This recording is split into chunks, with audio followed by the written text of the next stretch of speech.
이렇게 합리적인 가격으로 캐나다에서 큰 사랑을 받아온 팀홀튼이 지난 12월 한국에 입점하면서 큰 관심을 받았는데요. 그러나 예상과는 다르게 캐나다 내에서의 가격보다 무려 1.5배나 높은 가격으로 제품이 판매되면서 많은 이들이 의아한 반응을 보이고 있습니다. 실제로 가격 차이가 얼마나 나는지 확인해 볼까요? 캐나다에서 무려 60년 동안 사랑받아온 국민 커피 팀홀튼. 팀홀튼의 역사는 캐나다의 아이스 하키팀 토론토 메이플 리프스의 전설적인 선수인 팀홀튼이 1964년 도넛 가게를 오픈하면서부터 시작되었습니다. 조그마한 가게에서부터 출발한 팀홀튼은 현재 캐나다에만 무려 3,500개가 넘는 지점을 운영하며 캐나다의 정체성을 대표하는 브랜드로 자리 잡았죠. 캐나다에서는 스타벅스는 없어도 팀홀튼은 있다고 이야기할 정도로 캐나다 어디를 가더라도 팀홀튼 매장이 꼭 하나씩은 있다고 하는데요. 캐나다를 대표하는 브랜드답게 전체 캐나다인의 15%인 530만 명 정도가 매일 팀홀튼을 방문하고 있습니다. 팀홀튼에서만 매년 20억 잔 이상의 커피가 판매되고 있다고 하니 그 인기가 정말 어마어마하죠. 팀홀튼이 이렇게 큰 인기를 얻는 이유 중 하나는 비교적 낮은 가격대에 높은 가치를 제공하는 가성비에 있습니다.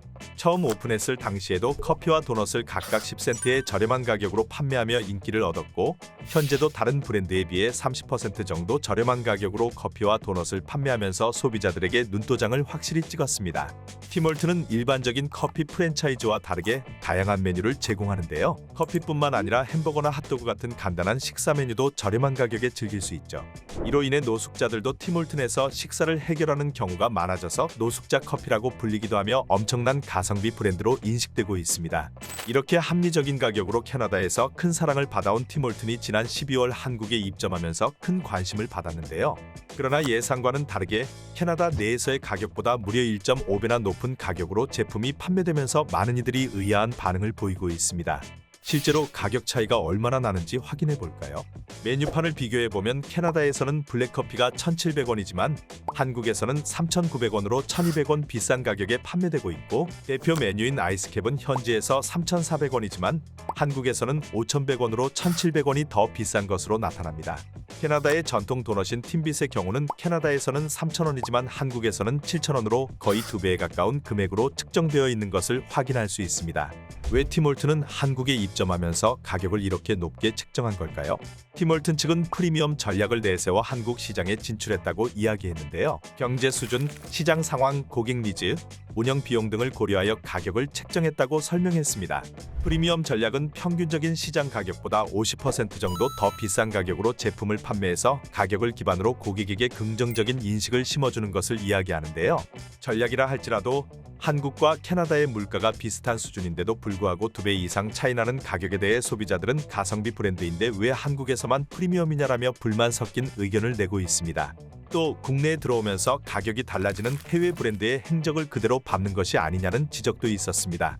팀홀튼의 바로 옆에 자리하고 있는 파이브가이즈 또한 현지보다 비싼 가격으로 한국에 입점하면서 프리미엄 전략을 채택했는데요. 미국에서의 치즈버거 가격은 13,740원이지만 한국에서는 같은 메뉴를 14,900원으로 8.4%나 비싼 가격으로 판매하고 있습니다. 프라이나 쉐이크 같은 다른 메뉴 역시 한국에서의 가격이 미국보다 높아 세트로 주문할 경우 최고 3만 원까지 비용이 높아집니다. 한국의 다른 프랜차이즈 햄버거의 평균 주문 금액이 1,700원인 것을 생각해보면 정말 높은 금액이라는 것을 알 수 있죠. 이외에도 스타벅스, 아이폰, 다이슨 등 다양한 외국 브랜드들이 한국에 진출하면서 프리미엄 전략을 선택해 높은 가격의 제품들을 내세웠습니다. 한국 소비자를 기만하는 것이 아니냐는 논란까지 있었지만 이 브랜드들은 결국 이런 전략을 통해 차별성과 경쟁력을 확보하며 한국 시장에서 고가의 브랜드라는 이미지로 자리 잡게 되었죠. 현재 한국의 소비자들은 제품을 단순한 구매가 아닌 브랜드가 가지고 있는 가치나 경험을 중시하는 경향이 강해지고 있는데요. 그 자체만으로 색다른 경험이 된다는 강점을 가지고 있는 해외 브랜드들이 한국에 입점하면서 가격이 높아지는 것은 어쩌면 자연스러운 현상일지도 모르겠습니다. 캐나다에서는 가성비로 사랑을 받았지만 한국에 오픈하자마자 가격 논란이 있었던 팀홀튼. 이 논란은 단순히 커피 가격의 문제를 넘어서 한국의 소비자들이 제품을 선택하는 기준에 대해 다시 한번 생각해보게 만듭니다. 팀홀튼의 프리미엄 전략이 앞으로 한국에서 어떤 브랜드 가치를 만들어내게 될지 궁금해지네요. 여러분은 소비를 할 때 제품의 기능과 제품을 구매하는 경험 중 어떤 것을 중요하게 생각하시나요?